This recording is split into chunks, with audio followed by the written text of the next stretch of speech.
आता आम्ही रात्रीचे जेवण झाल्यानंतर 8-9 वाजता राऊंड मारायला फिरायचो, पण आता ती पण परिस्थिती राहिलेली नाही.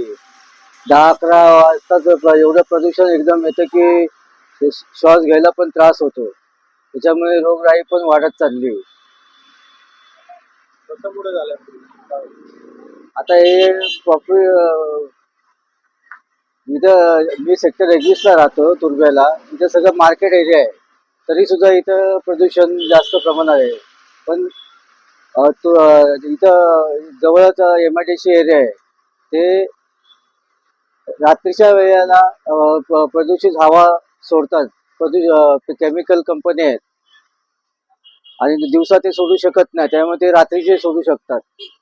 त्याच्यामध्ये रात्रीचं जास्त प्रदूषण होतं. जसं काही दाट धुकं पडले असं वाटतं. प्रदूषण आता राऊंड अपला आम्ही जेवण झाल्यानंतर येतो, तर राऊंड मारायला पण त्रास होतो, श्वास घ्यायला त्रास होतो, दम लागतो, थकवा येतो.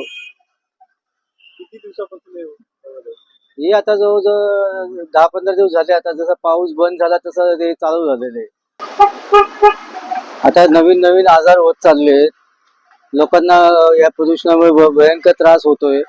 मग याचं जोखीम कोण पत्करणार आहे, याचं पण आता उत्तर दिलं पाहिजे.